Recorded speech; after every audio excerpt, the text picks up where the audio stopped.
رسول اللہ صلی اللہ علیہ وسلم سے پوچھا گیا من نجات، نجات کیا ہے؟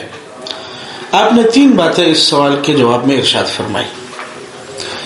پہلی بات، املک علیک لسانک، اپنی زبان کے اوپر مالک بن جا، یعنی تیری زبان مکمل تیرے کنٹرول میں رہے کہ معاشرتی لڑائیوں میں 80% کردار زبان کی غلط استعمال کا ہے۔ گفتگو کرتے ہوئے نہ جانے کب گالیاں دینا شروع کر دیتے ہیں، لڑائیاں شروع ہو جاتی ہے۔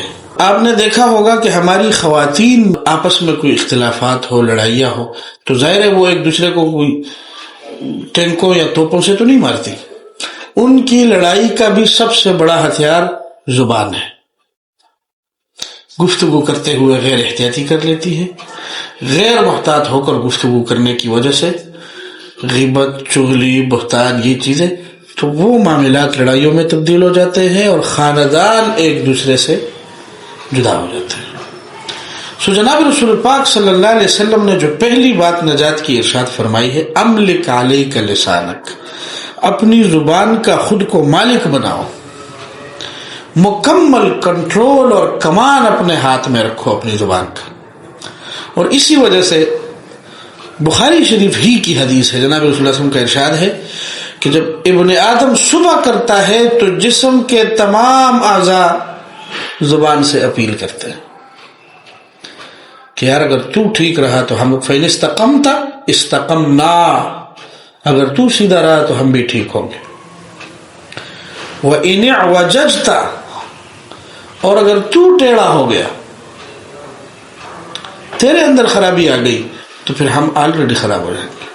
اسی لیے زبان جسم کے اندر غلاظتوں کے حوالے سے، گناہوں کے حوالے سے بہت اہمیت کی حامل چیز ہے، اس لیے اپنی زبان کا ہم نے خود مالک بننا ہے، اس کو اپنے کنٹرول میں رکھنا ہے۔ دوسری چیز نجات کے بارے میں رسول اللہ علیہ وسلم نے فرمائی، وَلْيَسَعْكَ بَيْتُكَ، چاہیے کہ تیرا گھر تیرے لیے کافی ہو جائے، یعنی زیادہ دیر گھر میں رکنے کی کوشش کرو، اگر ضرورت نہ ہو تو گھر سے باہر نہ جاؤ، بلا ضرورت گھر سے باہر نکلنا ٹھیک نہیں ہے، گھر سے باہر نہ نکلے، اپنے گھر کو، اپنے بچوں کو زیادہ سے زیادہ ٹائم دینے کی کوشش کریں۔ اور تیسری چیز جناب رسول اللہ علیہ وسلم نے فرمائی، وَلْيَبْكِ عَلَى خَطِيئَتِكَ، اپنے گناہوں کے اوپر رو۔ گناہ انسان کی فطرت اور جبلت کا حصہ ہے، اور انسان کے اندر انسانیت تب ہی ہوگی جب وہ گناہ کرے گا۔ جب گناہوں سے پاک رہے گا تو وہ فرشتہ بن جائے گا۔